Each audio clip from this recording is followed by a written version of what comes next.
ఇప్పుడు మనకి ఉగాది యొక్క విశిష్టతని వివరించడానికి స్వాతి మేడం మనకు కొన్ని ఇంపార్టెంట్ విషయాల్ని చెప్తారు.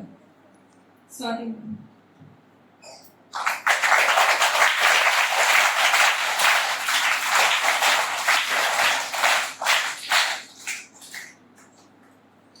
జై శ్రీరామకృష్ణ. నేను గుర్తున్నాను, మర్చిపోయారా?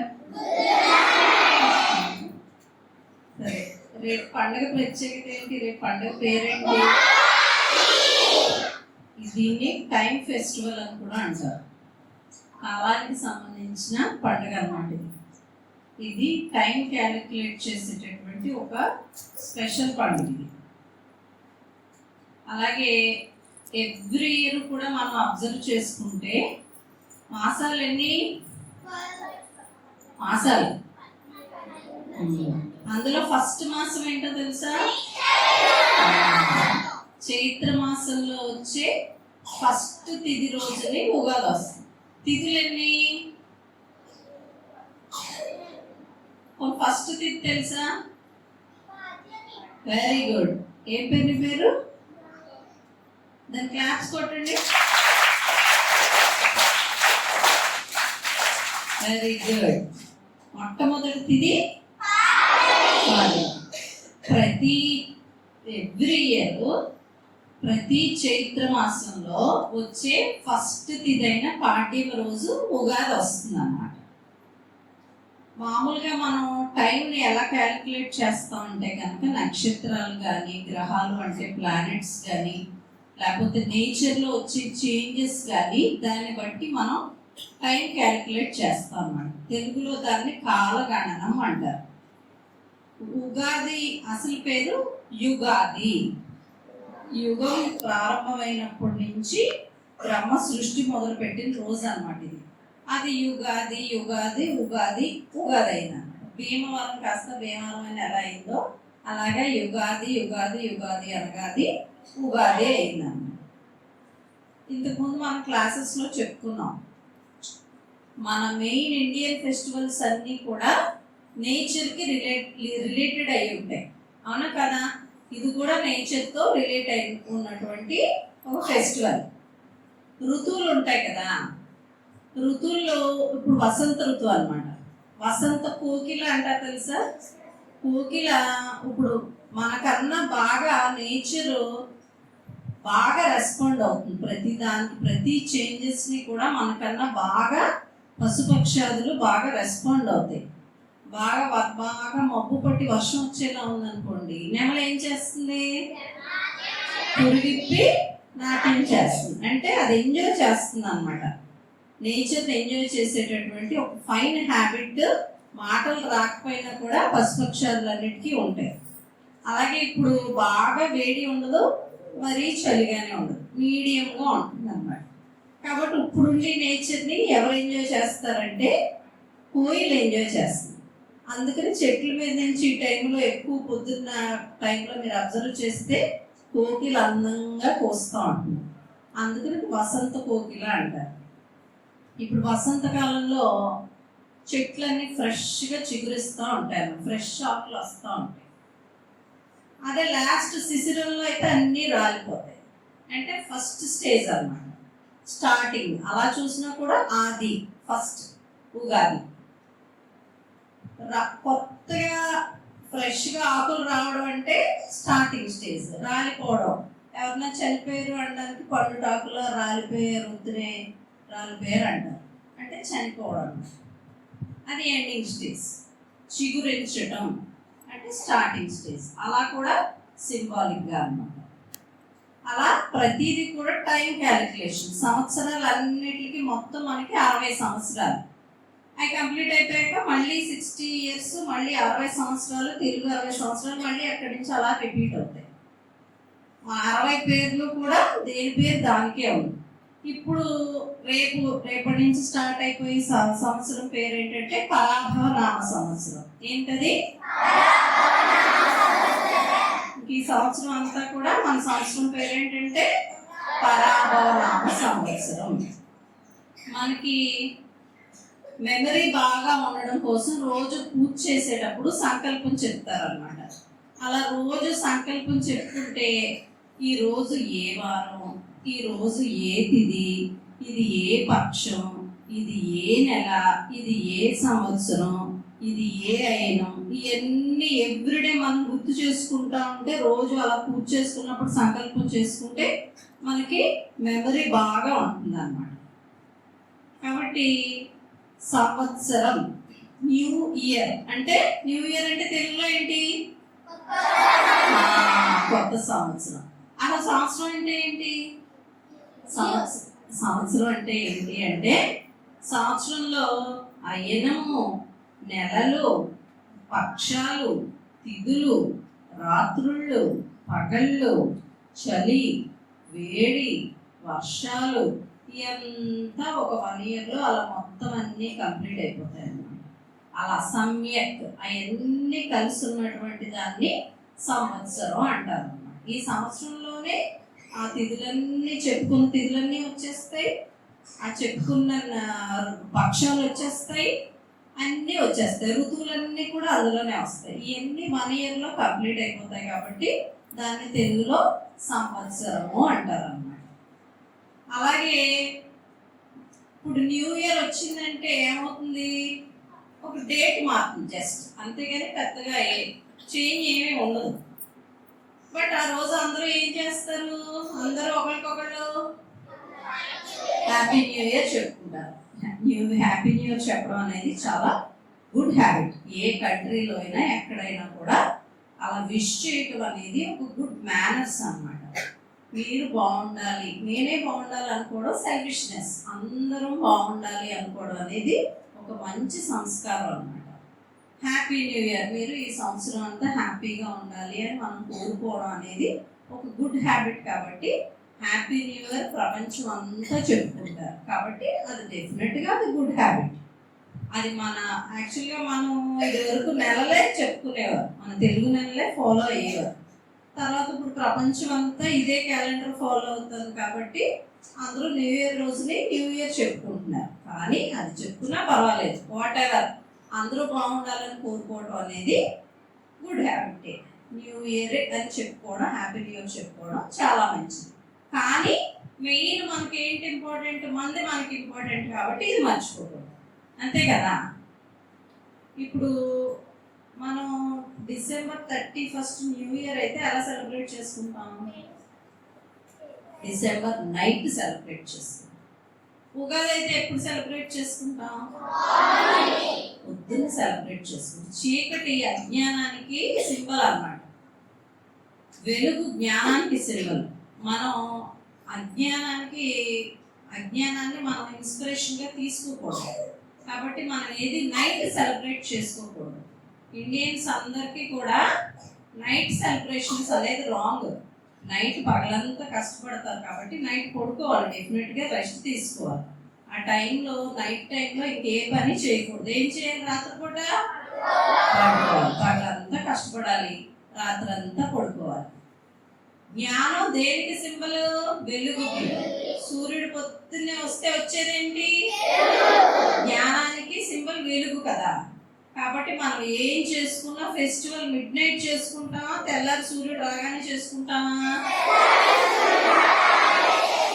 ఏది గుడ్ హ్యాబిట్? ఆబ్వియస్లీ ఇదే గుడ్ హ్యాబిట్ కదా. సో ఏంటంటే మన కల్చర్లో ఏముంది, ఇండియన్ కల్చర్లో అంటే కనుక లెక్క పెట్టండి టైం. ఇప్పుడు ఈ ఫెస్టివల్ని మనం దేంతో సెలబ్రేట్ చేసుకుంటాం? క్యాలిక్యులేట్ చేసుకుంటున్నాం. ఆ నక్షత్రాలు, ప్లానెట్ మూమెంట్స్, నేచర్లో వచ్చే చేంజెస్, ఆ ఋతువుల్లో వచ్చేటటువంటి మార్పులు, ఇవన్నీ చూసుకుంటా మనం చేసుకుంటున్నాం. వాల్ క్లాక్ లేని రోజుల్లో కూడా టైమింగ్స్ చూసుకునేవారు తెలుసా మీకు? వాళ్ళు నీడ ఎక్కడి నుంచి ఆ నీడ జరిగేదాన్ని బట్టి మా ముసల్మాన్ వాళ్ళు ఉండేవారు నా చిన్నప్పుడు అన్నమాట. వాళ్ళు ఈ గడప దాటిందంటే ఇదిగో ఇంత టైం అయింది, అక్కడికి వచ్చిందంటే అంత టైం అయింది అని వాళ్ళు క్యాల్కులేట్ చేసేసుకునేవారు. వాల్ క్లాక్ లేకపోయినా కూడా వాళ్ళు చేసేసుకునేవారు. సైన్స్ వచ్చిన రోజే ప్లానెట్స్ గురించి తెలుసా ఇండియన్స్? అంతకు ముందు నుంచి తెలుసా? కాబట్టి our ancestors were not uncivilised. వాళ్ళు మోర్ దాన్ మనకన్నా కూడా చాలా సివిలైజ్డ్, కాబట్టి వాళ్ళు హెల్తీగా ఉన్నారు, మనం హెల్తీగా లేము కదా. వాళ్ళు ఎక్కువ సంవత్సరాలు ఉన్నారా, మనం ఎక్కువ సంవత్సరాలు ఉన్నామా కదా. వాళ్ళు హెల్తీగా ఉన్నారా, మనం హెల్తీగా ఉన్నామా? ఎందుకంటే వాళ్ళంతా కూడా మన కల్చర్ని ఫాలో అయ్యేవారు అన్నమాట. మనం కొంచెం తప్పాం, మళ్ళీ లైన్లో పడుతున్నాం. మీలాంటి మంచి పిల్లలు చెప్పింది అర్థం చేసుకునే బుద్ధిమంతుల జనరేషన్ వస్తుంది. ఇలాంటి మంచి మంచి నివేదిత వాల్యూ ఎడ్యుకేషన్ చెప్పేటటువంటి మంచి మేనర్స్ చెప్పేటటువంటి స్కూల్స్ వస్తున్నాయి, కాబట్టి మళ్ళీ అవన్నీ సర్కిల్ అవుతాయి, మళ్ళీ రిపీట్ అవుతూ ఉంటాయి అన్నమాట. ఓకేనా? కాబట్టి ఇప్పుడు మన కల్చర్లో ఏముందో చూద్దాం. టైమ్, సైన్స్, ఓకే, తర్వాత ఆర్ట్స్, ఫిలాసఫీ. ఆ ఫిలాసఫీ మీ ఏజ్కి మీకు తెలియదు లేదు, పెద్దవాళ్ళకి తెలుస్తుంది. మిగిలిన 3 చూద్దాం. సైన్స్ ఉందా లేదా? ఇప్పుడు నుంచి నెక్స్ట్ శ్రీరామనవమి వస్తుంది, అప్పుడు పానకం కలుపుతారు. అది తాగితే కనుక మన ఒంట్లో ఉన్నటువంటి వేడి కొంచెం బ్యాలెన్స్ అవుతుంది అన్నమాట. అలాగే ఇవన్నీ తింటారు కదా, పచ్చడి. ఉగాదానికైనా ఫేమస్ ఏంటని అడగానే ఏం చెప్పారు మీరు? ఇందులో అన్ని రకాల పచ్చళ్ళు ఉంటాయి అన్నమాట. అందులో మెయిన్ నింబ కుసుమ భక్షణం అంటారు. నింబ కుసుమం అంటే వేప పువ్వు అన్నమాట. యాక్చువల్గా వేప అంటే అయిపోయి చేయగలరు, కానీ యాక్చువల్గా ఇన్సెక్ట్స్ లోపల ఉన్న దాన్ని చంపేది ఏంటి? వేప పువ్వే. కాబట్టి ఎప్పుడు ఆ ఫ్లవర్ ఎప్పుడు వస్తుంది? ఈ సీజన్లోనే వస్తుంది, ఈ ఋతువులోనే వేప పువ్వు వస్తుంది అన్నమాట.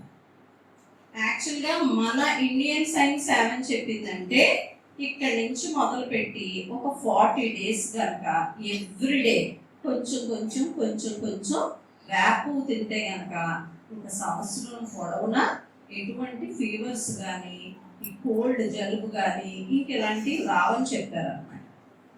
కాబట్టి మనం ఈ రోజే తినాలని ఏమీ రూల్ లేదు. చక్కగా పువ్వు ఉన్నంత కాలం మనం ఎప్పుడు కావాలంటే అప్పుడు పచ్చడి చేసుకుని తినచ్చు అన్నమాట. తింటే అది హెల్దీయే కదా, హెల్దీయే కదా. వేపలో ఎన్నో బెనిఫిట్స్ ఉన్నాయి. వేప పుల్ల అనేవారు అనమాట. స్టెమ్ ఎండిపోయిన తర్వాత దాంతో పళ్ళుతో ఉంటునేవారు. అందుకని డెంటిస్టులతో పని ఉండేది కాదు ఇది వరకు. అందరి పళ్ళు స్ట్రాంగ్గా ఉండేవి.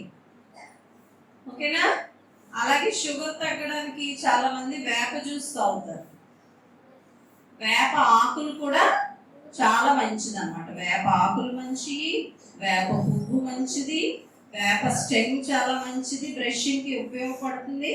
కాబట్టి ఓవరాల్గా ఇది ఒక మెడిసినల్ వాల్యూస్ ఉన్నటువంటి ట్రీ అది. కాబట్టి మిగిలిన కంట్రీస్ కూడా ఇప్పుడు ఏం చేస్తున్నారంటే, మాకు పేటెంట్ రైట్స్ కావాలి వేప చెట్టు మీద అని చెప్పి, వేపాకుల మీద మాకు పేటెంట్ రైట్స్ కావాలి అని అన్నీ కూడా వెయిట్ చేస్తున్నాయి అన్నమాట. అంటే గ్రేట్ కదా. అంటే ఆ విషయాన్ని ఎప్పుడు తెలుసుకున్నారు? మన యాన్సిస్టర్స్ ఎప్పుడో తెలుసుకున్నారు. కాబట్టి మన పూర్వీకులు మనకన్నా చాలా గ్రేట్ అన్నమాట. ఓకేనా? తర్వాత ఇప్పుడు పచ్చడి గురించి తెలుసుకుందాం. ఇందాక ఎన్ని రుచులు అని చెప్పారు? 6 రుచులు కదా. మొట్టమొదటి రుచి ఏమన్నారు? బెల్లం. షుగర్ కాదు, షుగర్ వైట్ పాయిజన్ అంటారు. షుగర్ అంత మంచిది కాదు. బెల్లంలో ఐరన్ ఉంటుంది, బెల్లం చాలా మంచిది. అసలు బెల్లాన్ని ఇష్టపడిన వాళ్ళు ఎవరైనా ఉంటారా? అందరూ స్వీట్ ఇష్టపడతారు. నీకు ఇష్టం ఉండదా? సరే అయితే నీకు పెట్టలే పచ్చడి.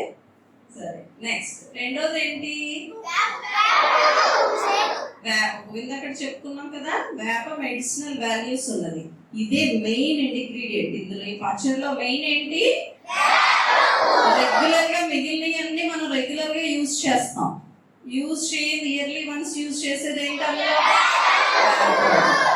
నెక్స్ట్ ఏంటి? మిరియాలు. యాక్చువల్ గా ఇది వరకు మనకి మిరియాలే, మనకి స్పైస్ కావాలంటే ఎక్కువ ఇది వరకు మిరియాలే వాడేవారు అన్నమాట. తర్వాత మన బ్రిటిషర్స్ రూల్ చేసినప్పుడు ఆ బిజినెస్ పరంగా చిలీ అనే కంట్రీ నుంచి వీటిని ఎగుమతి చేశారన్నమాట. అలా తర్వాత బిజినెస్ చిల్లీస్ పెరిగినాయి. అందుకనే ఆ చిలీ కంట్రీ నుంచి ఎక్స్పోర్ట్ అయ్యి వచ్చిన వాళ్ళు అది. కాబట్టి అట్లా ఏమన్నారు ఇంగ్లీష్లో? చిల్లీస్. అలా కారం మనకు వచ్చింది. కానీ యాక్చువల్గా వెస్ట్రన్ కంట్రీస్ కూడా కారం యూజ్ చేయదు. మీకు హోటల్స్కి వెళ్ళగానే అక్కడ ఏముంటుంది? ఒక పక్కన సాల్ట్ ఉంటుంది, పెప్పర్ ఉంటుంది పక్కన. కాబట్టి పెప్పర్ అనేది హెల్త్కి చాలా మంచిది, మిరియాలు. అందుకే శ్రీరామనవమి రోజు మన పానకంలో ఏం కలుపుతారు? నెక్స్ట్ తర్వాత ఏంటి? ఉప్పు. ఉప్పు కూడా చాలా మెడిసినల్ వాల్యూస్ ఉన్నాయి. ఉప్పు వాతం తగ్గిస్తుంది. ఎవరికైనా కండరాలు కీళ్ళు నొప్పులు ఉంటే కనుక వేడి నీళ్ళు ఉప్పేసి కొంచెం కాపం పెట్టుకుంటే తగ్గుతుంది. ఉప్పు సరిపడా పాలలో మనం తీసుకుంటే ఫేస్లో గ్లో ఉంటుంది. అందుకని అందంగా ఉన్న లేడీస్ని ఏమంటారు? లావణ్య అంటారు. లావణ్యంగా ఉంది అంటారు. లవణం అసలు పేరు ఏంటో తెలుసు? ఉప్పు పేరు లవణం. అందుకని అది తింటే మంచి గ్లో మనకు వస్తుంది. కాబట్టి ఏమన్నారు? లావణ్యంగా ఉంది అంటారు ఎవరన్నా అందంగా ఉంటారు గ్లో చూసి. కాబట్టి అది కూడా మన లైఫ్లో చాలా ఇంపార్టెంట్. అన్ని వేసి చూడు నన్నేసి చూడు అంటారు పెద్దలు. ఎన్నున్నా ఏదైనా సఫిషియెంట్గా ఉండాలి. ఏది ఎక్కువ ఉండకూడదు, ఏది తక్కువ ఉండకూడదు. అది one of the part. Next ఇంకోటి ఏంటి? చింతపండు. చింతపండుని సహస్రవేది అంటారు అన్నమాట. అంటే 1000 రోగాలను కూడా అది వెతికి వెతికి వెతికి వెతికి క్యూర్ చేస్తుందంట. అందుకని దానికి సహస్రవేది అని పేరు. అది కూడా ఎంత తింటే అంతే మంచిది. ఎక్స్ట్రీమ్గా తీసుకుంటే అది కూడా మనకి హెల్త్కి మంచిది కాదు. సో నెక్స్ట్ మామిడి. ఫలం కా రాజా. ఏంటి ఫలం కా రాజా? మామిడి. అది సీజనల్ ఫ్రూట్, ఇయర్లీ వన్స్ వస్తుంది. ఆవకాయ పట్టుకునేటప్పుడు తొక్క తీసి పట్టుకుంటారు, తొక్కతో పట్టుకుంటారా? ఎందుకంటే మామిడికాయ ఎక్కువ పులుపు ఉంటుంది. పులుపు వెంటనే తినగానే మన ఫేస్లో రకరకాల బ్రహ్మానంద ఎక్స్ప్రెషన్స్ అన్నీ వస్తాయి, అవునా కదా? దాన్ని బ్యాలెన్స్ చేయడం కోసం ఆ పగరు ఉంటుంది అన్నమాట ఆ తొక్కలో. దాన్ని బ్యాలెన్స్ చేయడం కోసం ఆ రెండు కలిపి తొక్కతోనే ఆవకాయ పడతారు. ఓకేనా? సో ఇవన్నీ మిక్స్ చేస్తే ఒక డెలిషియస్ పచ్చడి మనకి రెడీ అవుతుంది, అవునా కదా? ఎవరైనా ఇష్టపడిన వాళ్ళు ఉంటారా? అందరూ ఇష్టపడతారు. ఎందుకు ఇష్టపడతారంటే అన్నీ ఉంటాయి కాబట్టి. ఏదో ఒకటే ఉండదు. ఓన్లీ స్వీట్ ఉంటే అది అందుకని నాకు స్వీట్ ఇష్టం ఉండదని. అలాగా ఒక్కొక్కరికేమో కారం ఇష్టం ఉండదు, ఒక్కొక్కరికేమో పులుపు ఇష్టం ఉండదు. కాబట్టి అన్నీ మీడియంగా బ్యాలెన్స్ చేసుకుంటూ చేస్తాం కాబట్టి అది అందరికీ ఇష్టంగా ఉంటుంది అన్నమాట. అది అన్నంలో కలుపుకునేదా పచ్చడి? అది స్వీటా చేతితో తిన్నామంటే? అది మనకి ఏదో లెసన్ చెప్తుంది ఆ పచ్చడి మనకి.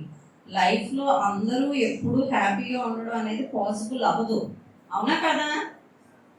కొన్ని రోజులు మనం క్లాస్లో మనం ఫస్ట్ వస్తాం, నెక్స్ట్ ఎవరు వస్తారు? మన సెకండ్ బెంచ్ వాళ్ళు వస్తారు, తర్వాత ఇంకొకళ్ళు ఎవరో వస్తారు. కాబట్టి ఎప్పుడు లైఫ్ బ్యాలెన్స్డ్గా ఏం వెళ్ళదు, అప్ అండ్ డౌన్స్ ఉంటాయి అన్నమాట. కానీ we have to taste it. అవి కూడా మనం ఎక్స్పీరియన్స్ చేయాలి. అవి ఎక్స్పీరియన్స్ చేసినప్పుడే మనకి లైఫ్లో కొత్త కొత్త విషయాలన్నీ తెలుస్తూ ఉంటాయి అన్నమాట. ఒక్కొక్కసారి మనకి డల్గా ఉంటుంది, ఒక్కోసారి ఏమో చాలా హ్యాపీగా ఉంటుంది, ఒక్కోసారి ప్లెజెంట్గా ఉంటుంది. అన్నిటినీ కూడా మనం బ్యాలెన్స్ చేసుకుంటా లైఫ్ లీడ్ చేయాలి. ఈరోజు మేము క్లాస్ ఫస్ట్ వచ్చాము, నెక్స్ట్ టైం రాలేదని ఈసారి పెట్టుకుంటారా? మళ్ళీ రావడానికి ట్రై చేయాలి. కానీ ఎప్పుడన్నా క్లాస్ ఫస్ట్ తగ్గితే ఫీల్ అవ్వకూడదు. లోలో ఉన్నాం, లాస్ట్ ర్యాంక్లో ఉన్నాం అని అస్సలు ఫీల్ అవ్వకుండా కష్టపడి చదివితే డెఫినెట్గా మనం గ్రాడ్యువల్గా ఇంప్రూవ్ అయ్యి ఫస్ట్ ర్యాంక్కి వచ్చేస్తాం. ఓకేనా? కాబట్టి పచ్చడి మనకి ఏం చెప్తుంది? లైఫ్ని బ్యాలెన్స్ ఎలా చేసుకోవాలి అన్ని సిచ్యువేషన్స్ నుంచి అనేది పచ్చడి నేర్పుతుంది. ఇంకా టైం చెప్తాను, how to calculate the time అనేది కూడా చెప్తాను. కాబట్టి ఇన్ని గొప్ప విషయాలన్నీ చెప్పేటటువంటి కంట్రీ ఏది అంటే కనుక ఇండియా. ఎందుకు అంత అన్ని కంట్రీస్ కన్నా స్పెషల్ అంటే కనుక మంచి మంచి ఫెస్టివల్స్, వాటి వెనకాల ఉన్న హిడెన్ సైన్స్, దీనివల్ల అలాగే ఫ్యామిలీ వాల్యూస్ ఇవన్నీ ఉన్నందువల్ల అన్ని కంట్రీస్ కంటే ఇండియాకు ఒక ప్రత్యేకమైన ఒక గౌరవం ఉంది. ఓకేనా? ఇందాక ఏమని అనుకున్నాం మనం? పగలు సెలబ్రేట్ చేసుకుంటాం. మనం ఏం చేసుకున్నా ఉదయం పొద్దున్నే సెలబ్రేట్ చేసుకోవాలి. ఎందుకు? జ్ఞానం. జ్ఞానం వెలుగుకి ప్రతీక. భారతదేశం అంటే ఏ దేశం? భా అంటే జ్ఞానం, నాలెడ్జ్. ఓకే, అది రతీయులు, కోరుకునే వాళ్ళు, ఇష్టపడే వాళ్ళు భారతీయులు. కాబట్టి మనకి ఏం కావాలి అంటే జ్ఞానం కావాలి. ఏం కావాలి? మనిషికి బ్రతకడానికి ఇంపార్టెంట్ జ్ఞానం. అంటే ఏంటంటే అందరినీ మనం జాగ్రత్తగా ఉండాలి, మనం హెల్తీగా ఉండాలి, మనం వెరీ గుడ్ గా ఉండాలి, అలాగే అందరినీ బాగా చూడాలి. ఇదే ఫైనల్ గా మన కల్చర్ చెప్పే లాస్ట్ స్టేట్మెంట్ ఏంటంటే ఏ కార్యక్రమం చేసినా కూడా ఎండ్ ఆఫ్ ద ప్రోగ్రామ్ మనకి ఏం చెప్తారంటే మన కల్చర్ లో సర్వే జన అంటే అర్థం ఏంటి? అందరూ బాగుండాలి అని చెప్పేది ఇండియన్ కల్చర్. ఓకేనా? మేమే బాగుండాలి అని చెప్పదు కదా, అందరూ బాగుండాలి, ప్రపంచంలో ఉన్న అందరూ కూడా సంతోషంగా ఉండాలి అని కోరుకునేటటువంటి ఏకైక దేశం భారతదేశం. భారతదేశం బాగుంటే అన్ని కంట్రీస్ బాగుంటాయి. కాబట్టి we should feel proud about our country first, nation first, everything is next. కాబట్టి ఎప్పుడు మన దేశానికి మనం రెస్పెక్ట్ ఇవ్వాలి. కాబట్టి ఒకసారి చెప్దామా? భారత్ మాతా కీ జై, భారత్ మాతా కీ జై, భారత్ మాతా కీ జై. అందరికీ ఉగాది శుభాకాంక్షలు. కానీ ఈ రోజు గుర్తుపెట్టుకోండి, నెక్స్ట్ ఇయర్ కూడా దీనికి ఈ రోజుకి 4 స్పెషాలిటీస్ ఉన్నాయి. అదేంటి? యుగం స్టార్ట్ అయింది, సృష్టి ప్రారంభమైన రోజు ఒకటి గుర్తుపెట్టుకోండి. 2 బ్రహ్మగారు సృష్టి స్టార్ట్ చేసిన రోజు. 3 గుర్తుపెట్టుకోవాలి అని మళ్ళీ నెక్స్ట్ ఇదే ప్లేస్ లో నేను అడుగుతా. 3 మత్స్యావతారం, 10 అవతారాలు కదా విష్ణుమూర్తి. ఎన్ని అవతారాలు? మత్స్యావతారం ఆవిర్భవించినటువంటి రోజు ఈ రోజు. ఓకే, ఇక్కడికి 3 పాయింట్స్ గుర్తుపెట్టుకోండి. తర్వాత ఏంటంటే రావణాసురుడితో యుద్ధం అయిపోయిన తర్వాత రాముడు సీతా లక్ష్మణులతో కలిపి అయోధ్యకి రిటర్న్ వచ్చిన రోజు. ఓకేనా? ఎన్ని స్పెషాలిటీస్ ఉన్నాయో చూడండి. ఇక్కడ ఊరికి డేట్ చేంజ్ అయ్యేదా ఫెస్టివల్ అంటే? కాదు కదా. వెనకాల ఎన్ని పాయింట్స్ ఉన్నాయి, ఎన్ని సోషల్ వాల్యూస్ ఉన్నాయి, ఎన్ని హ్యూమన్ వాల్యూస్ ఉన్నాయి, ఎన్ని సైంటిఫికల్ వాల్యూస్ ఉన్నాయి. ఇవన్నీ కలిపితేనే ఒక ఇండియన్ ఫెస్టివల్. కాబట్టి భారత్ మాతాకి జై Sri Ramakrishna. Thank you so much madam. మాకు మా పిల్లలకి